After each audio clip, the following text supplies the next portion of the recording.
Film की शुरुआत होती है और हम एक लड़की को देखते हैं जो कि समुंदर में बहकर एक आइलैंड के किनारे पर आ गई थी। इस लड़की का नाम जेन होता है और इसके साथ इसका फ्रेंड ब्रैड भी यहाँ बहकर आ गया था। वो उसके पास जाकर उसे चेक करती है तो पाती है कि वो बुरी तरह से जख्मी था और कुछ ही देर में वो मारा जाता है। ये देखकर वो काफी परेशान हो जाती है और बाद में उसकी बॉडी को वहीं पर छोड़कर वो उस आइलैंड को एक्सप्लोर करने लगती है। लेकिन इस आइलैंड पर कोई भी नहीं होता। ये पूरा आइलैंड सुनसान था, यानी कि ये लड़की यहाँ पर फंस चुकी थी। इसके बाद जब वो आइलैंड में अंदर जाती है तो उसे एक जगह पर एक थैला मिलता है जिसके अंदर उसे एक लेडीज का पर्स और कुछ बच्चों का सामान मिलता है। यहाँ उसे एक मेडिसिन भी मिलती है जिसमें 1994 की डेट लिखी हुई थी, जिससे जेन को समझ आता है कि बहुत सालों पहले शायद यहाँ कोई आया था। उसे इस सामान में माचिस भी मिलती है, उसे वो अपने पास रख लेती है और वापस समुद्र के किनारे आती है। उसे वहाँ पर गिरा हुआ एक बड़ा सा खोखला पेड़ दिखता है। ये देखकर जेन को आइडिया आता है कि रात में वो अपनी सेफ्टी के लिए इसे सोने के लिए यूज कर सकती है। खैर, अब यहाँ पर जेन अपनी पहली रात गुजारती है और सुबह होने पर उठकर वो देखती है कि समुद्र के किनारे कई सारी मछलियां बहकर आ गई थी। उसमें एक छोटी शार्क भी थी जिसका आधा शरीर खाया हुआ था। वो यहाँ से अपने खाने के लिए कुछ मछलियां ले लेती है। तभी जेन की नजर एक जगह पर जाती है जहाँ पर की 3 लोगों की कब्र थी। ये देखकर जेन अपने दोस्त के लिए भी एक ग्रेव खोदी है क्योंकि उसके दोस्त की बॉडी सड़ने लगी थी। खैर, अब अगले दिन जेन जब आइलैंड का चक्कर लगा रही होती है तो वो देखती है कि किसी ने उसके दोस्त की बॉडी को निकालकर आधा खा लिया है। ये देखकर जेन काफी घबरा जाती है। उसे कुछ समझ नहीं आता कि आखिर ये किसने किया होगा। उसे लगता है कि जरूर ये काम किसी जानवर का है जो कि इस आइलैंड पर रहता होगा। इसलिए वो एक लकड़ी को नुकीली करती है और अपने लिए एक हथियार बनाती है। इसके बाद वो आइलैंड के बाहर बैठकर उस जानवर का इंतजार करने लगती है। खैर, अब रात हो जाती है और अब जेन को नींद आने लगती है, लेकिन वो जानवर अभी तक यहाँ नहीं आया था। अब अगले दिन जेन की आंख खुलती है और वो समुंदर में एक सूटकेस को देखती है। वो सूटकेस को लेने के बारे में सोचती है, इसलिए वो समुंदर में जाकर उस सूटकेस को ले लेती है। तभी उसे नीचे कुछ महसूस होता है, इसलिए वो नीचे जाकर देखती है तो यहाँ पर उसे एक बड़ा सा होल दिखता है, जिसे देखकर वो काफी हैरान हो जाती है। खैर, अब वो बाहर आकर उस सूटकेस को खोलकर देखती है। उसके अंदर उसे कुछ जूते और कुछ कपड़े मिलते हैं जिन्हें वो पहन लेती है। जब रात होती है तो जेन उस सामान को चेक करने लगती है और उसे उसमें कुछ फोटोज दिखते हैं। वो उन्हें देखने लगती है और समझ जाती है कि यहाँ पर कोई फैमिली छुट्टियां बिताने के लिए आई थी, जिसमें एक कपल और उनके 2 बच्चे थे। तभी जेन के ऊपर से प्लेन गुजरता है। ये देखकर जेन अपनी फ्लेयर गन चलाती है, लेकिन इसका कोई फायदा नहीं होता क्योंकि तब तक वो प्लेन जा चुका था। जब फ्लेयर गन की वो बुलेट नीचे आ रही होती है तभी जेन देखती है कि उसकी परछाई में उसे कोई क्रिएचर दिखाई देता है। ये देखकर वो काफी घबरा जाती है और आइलैंड की तरफ भागने लगती है और एक जगह पर जाकर छिप जाती है। वो क्रिएचर यहाँ आकर जेन को ढूंढने लगा है। इससे जेन और भी डर जाती है और आज की रात इसी तरह से बीत जाती है। अब अगली सुबह जेन फिर से उन्हीं फोटोज को देख रही होती है और वो एक फोटो में 2 चमकती हुई आंखों को नोटिस करती है, जिससे वो समझ जाती है कि ये वही क्रिएचर है जिसे मैंने कल देखा था और शायद इसी ने इस फैमिली को मारा होगा। ये देखकर जेन और भी ज्यादा डर जाती है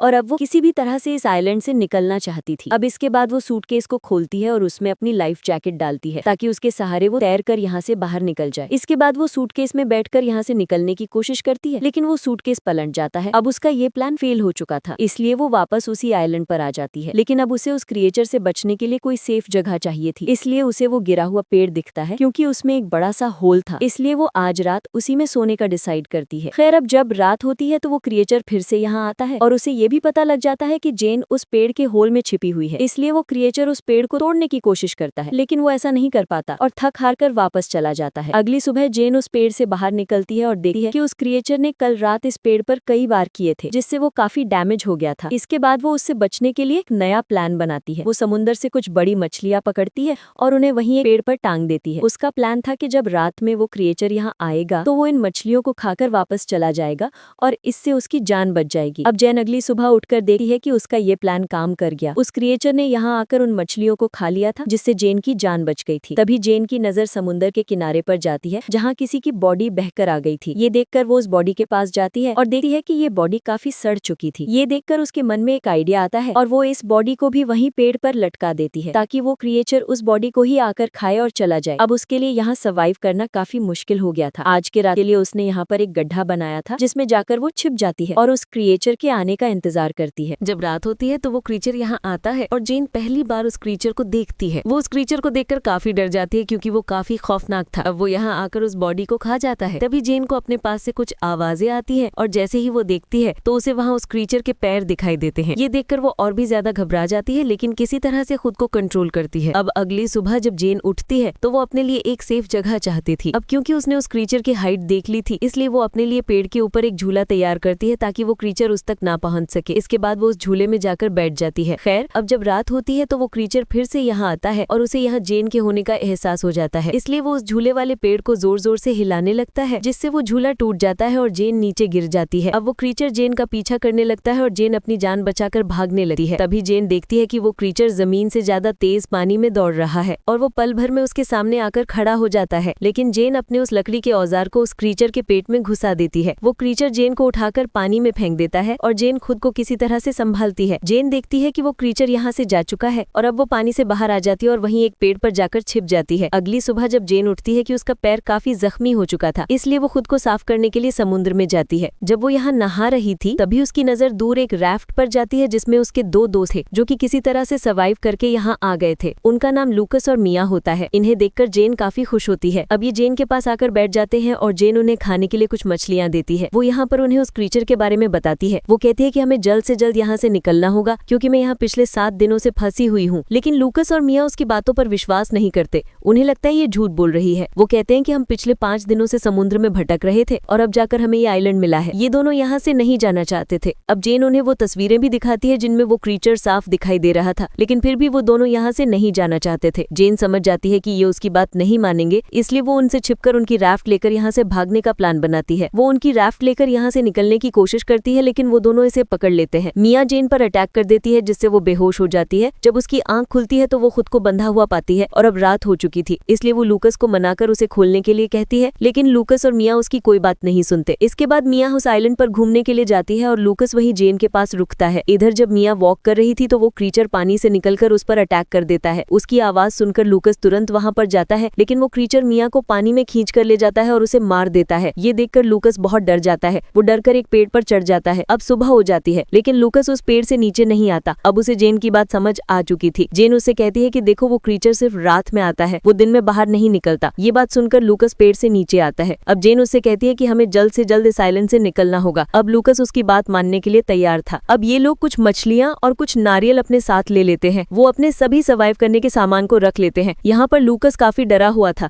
जेन उसे समझाती है कि वो क्रीचर सिर्फ रात में अटैक करता है और जब तक रात होगी हम इस आइलैंड से काफी दूर जा चुके होंगे। इसके बाद जेन जाकर उस राफ्ट में बैठ जाती है जहाँ पर उसे कुछ खून बिखरा हुआ दिखाई देता है, जहाँ पर वो समझ जाती है कि इन पिछले 5 दिनों में इन दोनों ने सर्वाइव करने के लिए जरूर किसी अपने इंसानी साथी को मारकर खाया होगा। खैर, अब ये लोग जैसे ही अपनी राफ्ट से यहाँ से निकलने लगते हैं, लूकस को पानी में वही क्रीचर दिखाई देता है। ये देखकर ये दोनों काफी घबरा जाते हैं और उस राफ्ट को चारों तरफ से ढक लेते हैं, लेकिन तभी वो क्रीचर उनकी राफ्ट में घुसकर उन पर अटैक कर देता है। ये देखकर लूकस उस फ्लेयर गन से उस पर अटैक करता है, लेकिन वो क्रीचर जेन को पकड़कर अपने साथ ले जाता है। जेन के पास एक नाइफ था जिसे निकालकर वो उस क्रीचर पर कई बार अटैक करती है, लेकिन तभी लूकस भी जेन को बचाने के लिए पानी में आ जाता है। ये देखकर वो क्रीचर जेन को छोड़ देता है और लूकस को पकड़ लेता है। वो उसे लेकर अपने उस बड़े से होल में चला जाता है। ये देखकर जेन किसी तरह से तैरकर फिर से उसी आइलैंड पर पहुंच जाती है। जेन को लूकस की मौत का काफी दुख होता है, इसलिए वो क्रीचर का सामना करने का डिसाइड करती है। इसके बाद वो वहाँ पड़ी लकड़ियों से कई सारे नुकीले हथियार बनाती है, लेकिन ये हथियारों से कम नुकीले लगते हैं, इसलिए वो वहाँ की ग्रेव को खोदती है और उसमें से कंकाल को निकालकर उनसे काफी नुकीले हथियार बनाती है। वो उस क्रीचर को आग में जलाने का प्लान बनाती है, इसलिए वो वहाँ पड़ी सूखी झाड़ियों को इकट्ठा करती है और उनसे घेरा बनाती है। अब उसने अपने ट्रैप को तैयार कर लिया था। खैर, अब कुछ देर के बाद रात होती है और वो क्रीचर यहाँ आता है, वो भी उसी जगह जहाँ उसने ट्रैप लगाया था। तभी जेन यहाँ झाड़ियों में आग लगा देती है, जिससे वो क्रीचर आग में फंस जाता है और अब जेन अपने उन नुकीले हथियारों से उस क्रीचर पर अटैक करने लगती है, जिससे वो क्रीचर काफी घायल हो जाता है। लेकिन अब वो जेन को पकड़ लेता है, लेकिन जेन उस पर अटैक करके भागने लगती है। तभी वो क्रीचर उसके सामने आ जाता है, लेकिन अब वो काफी जख्मी हो चुका था, इसलिए वो वहीं पर गिर जाता है। ये देखकर जेन उस पर बहुत सारे स्टैब करती है और बाद में उसका गला काट देती है। इसके बाद अब हम देखते हैं जहाँ जेन ने आग लगाई थी उससे पूरा आइलैंड जलने लगा था, यानी कि अब इतनी बड़ी आग को देखकर कोई ना कोई जेन को बचाने के लिए यहाँ जरूर आ जाएगा, इसलिए जेन ने ऐसा किया था। और अब इसी के साथ ये मूवी यहाँ पर खत्म हो जाती है। दोस्तों, अगर वीडियो अच्छी लगी हो तो वीडियो को लाइक और कमेंट करके जरूर बताएं। साथ ही चैनल पर पहली बार आए हैं तो चैनल को सब्सक्राइब भी कर ले। मिलते हैं हमारी अगली वीडियो में।